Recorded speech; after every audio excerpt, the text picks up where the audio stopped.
Mr. PKD Nambiar, political analyst, is also joining us to talk more about this. In fact, PKD, let me start by asking you a very simple question. When Rajinikanth was supposed to make splashes in the Tamil Nadu political scene, there was a lot of talk about how the AIADMK would find itself face down or perhaps even upside down.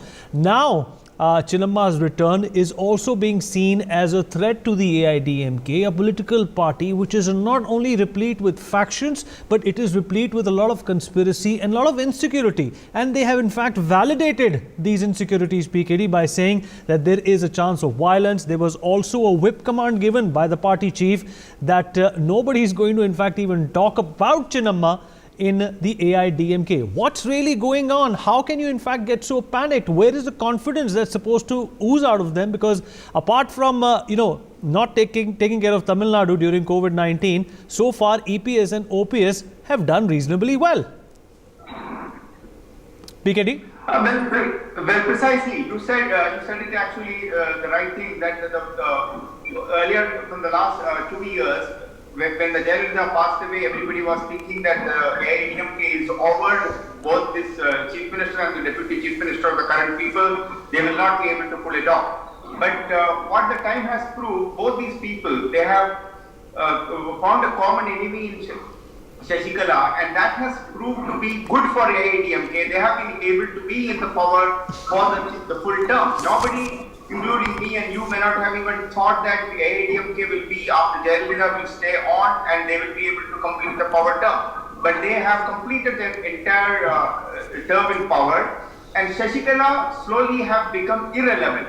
So yes, in your channel that it's like a Manapudi mafia, which we call this Sasikala, Dinagaram, this faction. They may be able to be a little bit of spoiled part within the party in the cadres of AIADMK, but to the people, the public at large, Sasikala has never been a political force. She was always a shadow of Jayalalitha, and she was always a back and worker. Or rather power centered without literally. Now the other situation is that she will not be able to contest election, as we all know. That so she can never be, maybe at least for the next 10 years. So I believe that we are giving a little too much of an importance to really required to be.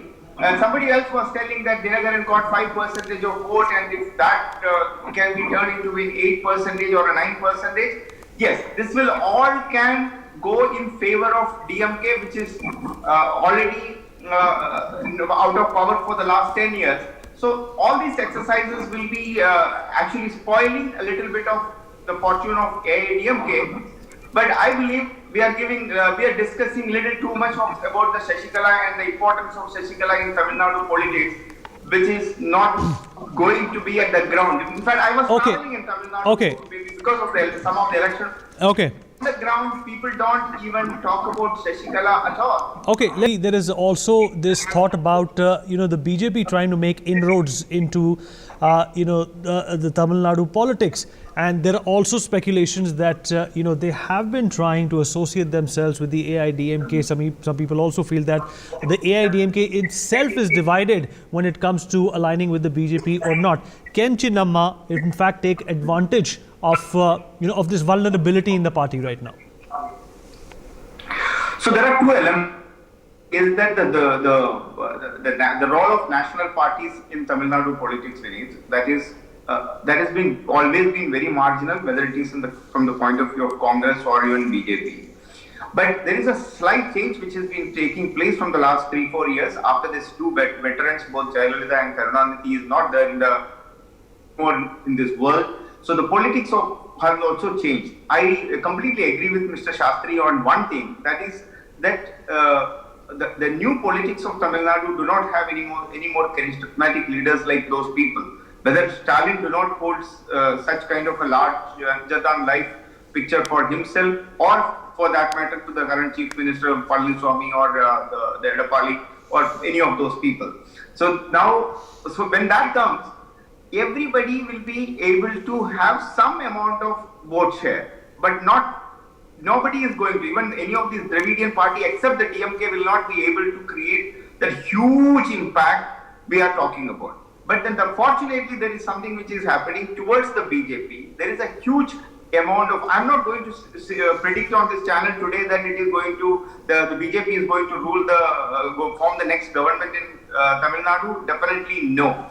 But then there is an impact. The impact which is taking place across South India, both in terms of, you have seen it in Telangana, Karnataka, of course, BJP is ruling. Even in Kerala during the last Panchayat elections, have been able to advance themselves quite a bit. And I think there is going to be a reflection of that, which is also going to take place in Tamil Nadu. And Prime Minister had given time and again too much of an importance to Tamil Nadu. We have been taking the name of Tamil Nadu all across. So the role of BJP, unlike in the earlier times, is much more significant today. Now coming to the Sasikala part, see, one thing you have to understand, that the money works in a major way in politics, and especially in some of these places like Karnataka and Tamil Nadu and all have been more than power politics, it is money politics.